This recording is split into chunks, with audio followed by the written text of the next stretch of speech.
계속해서 광주 전남권이었습니다. 대선 경선 후보를 4명으로 압축한 국민의힘이 본경선 일정에 돌입했습니다. 어제 첫 TV 토론회를 광주에서 여는 등 본격적인 호남구에 나섰는데요.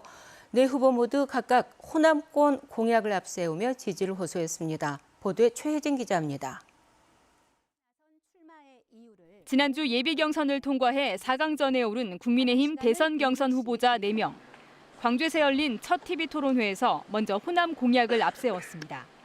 큰 틀에서 광주 군공항 이전과 신산업, 새만금 개발 등의 후보자들의 공약이 집중됐습니다.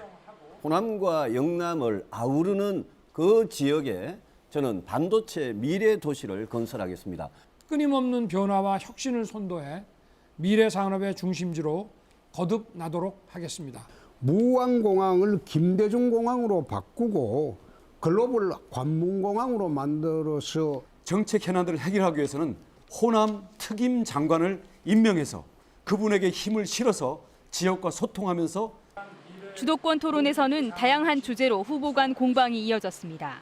윤석열 후보는 지역 경제, 홍준표 후보는 북핵 문제, 원희룡 후보는 대장동 의혹 수사, 유승민 후보는 윤 후보의 정법 논란을 앞세워 상대 후보와 맞붙었습니다. 호남의 자영업자 소상공인을 위해서 특별히 더 농업과 연결된 먹거리 산업 그리고 지역 골목 상권을 함께 살리는 이거를 대대적으로 프로젝트를 해야 된다고 봅니다. 문재인 정부하고 한미 전자정보 협정이 잘 안 될 겁니다. 핵 공유도 안 돼 있을 뿐 아니라 북한을 감시하는데 우리 자체 능력이 너무나 취약하기 때문에 구치소인가 감옥인가로 가야 될 거다라고 말씀을 하셨더라고요. 저도 확신하고 똑같습니다.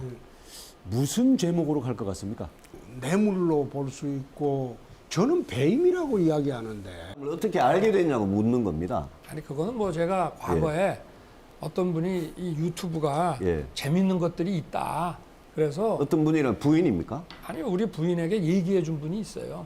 국민의힘은 10차례 본경선 토론회를 진행한 뒤 여론조사와 당원 투표를 합산해 다음 달 5일 최종 대선 후보를 결정할 예정입니다. KBS 뉴스 최진입니다. 수년간 군공항 근처에 살며 전투기 소음 피해를 호소하는 주민들은 그동안 개별적인 소송을 통해서 보상을 받아왔습니다. 하지만 관련 법이 시행되면서 내년부터는 소송 없이도 자치단체에 신청하면 보상받을 수 있게 됐습니다. 김혜린 기자입니다. 조종사 교육훈련으로 인해 다른 곳보다 전투기 이착륙이 2배 이상 많은 광주 군공항. 이 인근에서 12년째 살고 있는 김대정 씨는 밤낮 없는 전투기 소음과 진동 때문에 한여름에도 창문을 열지 못하는 등 큰 피해를 겪어왔습니다. 이렇게 통화를 하지 않습니까? 하다가도 중요한 말 나와도 잠깐만요, 비행기 지나가면요, 그렇게 말을 하지 통화 자체가 안 돼요. 김 씨는 민사소송을 제기한 지 5년 만인 올해 겨우 피해 보상금을 받았지만 인근 주민 2만여 명은 여전히 국가를 상대로 소송 중입니다. 하지만 앞으로는 소송 없이 보상받을 길이 열렸습니다. 지난해 11월 군소음 보상법이 시행되면서 내년부터는 관할 구청에 신청만 하면 보상받을 수 있게 됐습니다. 항공기 소음 단위인 웨크를 기준으로 소음 피해 정도에 따라 월 3만 원에서 6만 원의 보상금이 지급됩니다.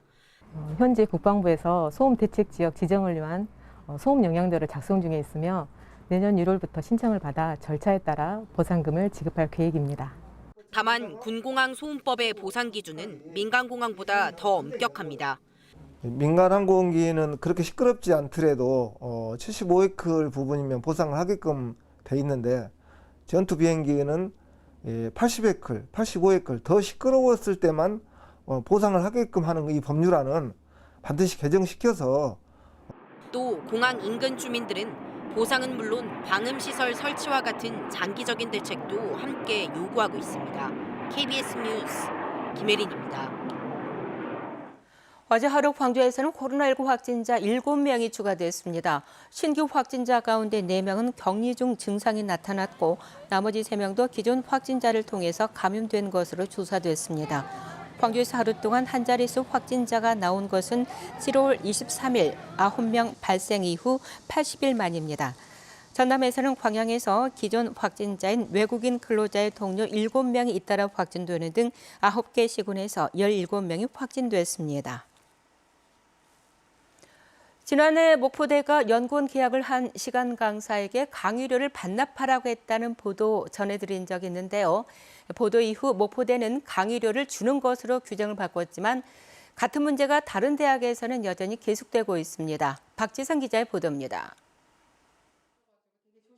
공개 채용한 시간 강사에게 연구원으로도 계약했기 때문에 강의료를 줄 수 없다는 규정을 내민 목포대학교.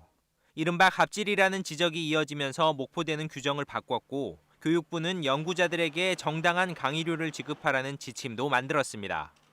그 뒤로 해가 바뀌었지만 일부 대학들의 부당한 행태는 여전한 것으로 나타났습니다.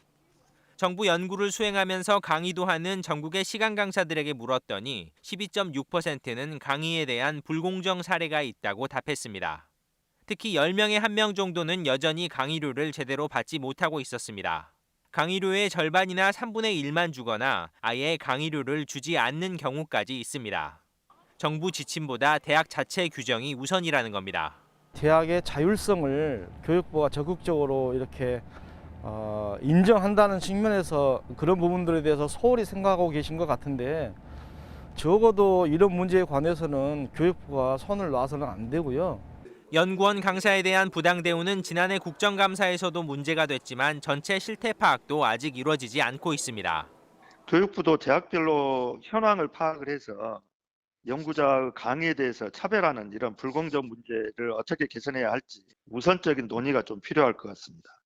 국회 교육위원회는 오는 21일 열리는 교육부 종합국감에서 강사 차별 문제를 다시 점검하기로 했습니다. KBS 뉴스 박지성입니다. 전남 지역 중증 응급 환자의 전원율이 전국에서 가장 높은 것으로 나타났습니다.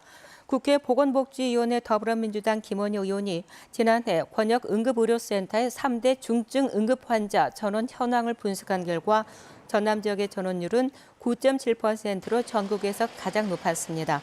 또 전남 지역 전원 환자 가운데 48%는 의료진이 부족해서 수술이나 처치를 받지 못한 것으로 나타났습니다.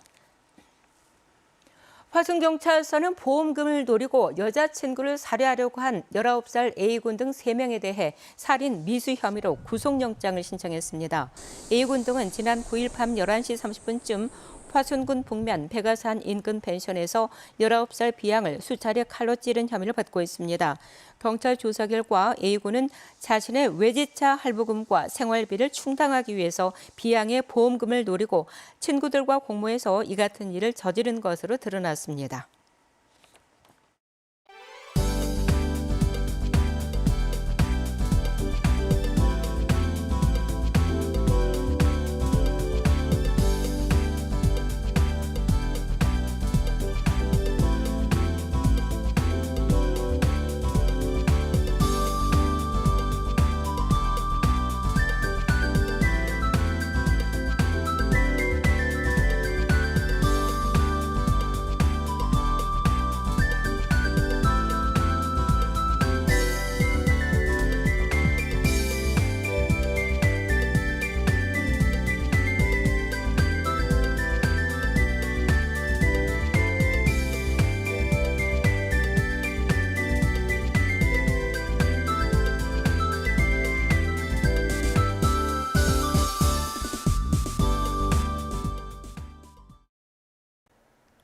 날이 갑자기 쌀쌀해졌습니다. 아침 최저기온 오늘도 16도 안팎으로 쌀쌀하게 시작했는데요. 그래도 어제보다는 낮 동안 기온이 오르면서 평년 기온을 웃돌겠고요. 대체로 선선하겠습니다. 내일과 모레는 오늘보다 기온이 조금 더 오르겠습니다. 어제부터는 곳곳에 약하게 비가 내리고 있는데요. 오늘도 기압골의 영향을 받아 밤까지 가끔 비가 내리겠습니다. 낮 동안에는 잠시 소강 상태를 보이는 곳들도 있겠고요. 예상되는 비의 양은 5에서 10mm로 적겠습니다. 다음 자세한 지역별 날씨입니다. 어제 크게 떨어졌던 기온은 오늘 다시 회복하겠습니다. 한낮 기온 담양 24도, 화순 25도까지 올라 어제보다 7, 8도가량 높겠습니다. 동부 지역은 아침 기온이 어제보다도 낮은 곳들이 많았는데요. 한낮 기온도 여수와 광양 22도로 평년 기온보다 조금 낮겠습니다.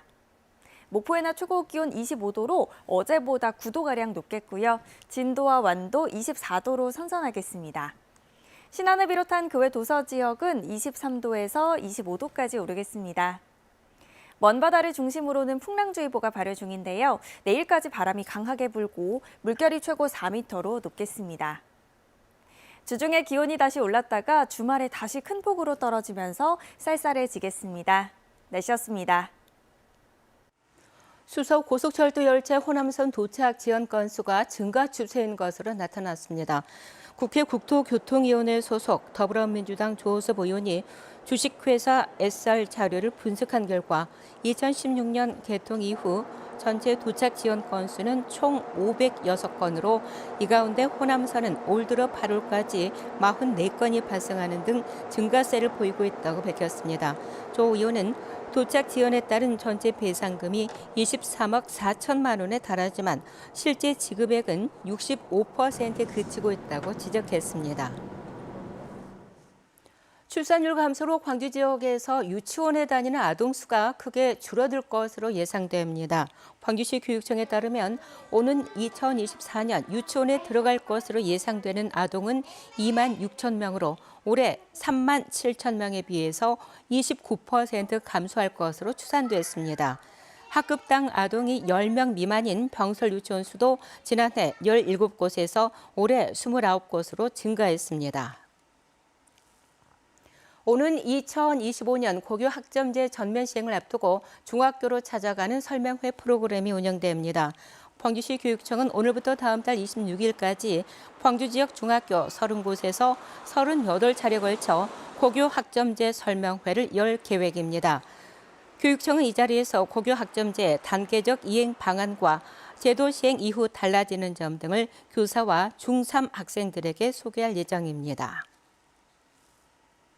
광주시 광산구가 지난해에 이어서 올해도 시민 행복도를 조사합니다. 광산구는 다음 달 5일까지 광산구에 거주하는 만 19세 이상 성인 남녀 2,000명을 대상으로 건강과 교육 등 총 12개 부문에 대한 행복 지표를 조사할 예정입니다. 화요일 아침에 함께한 KBS 뉴스를 마칩니다. 감사합니다.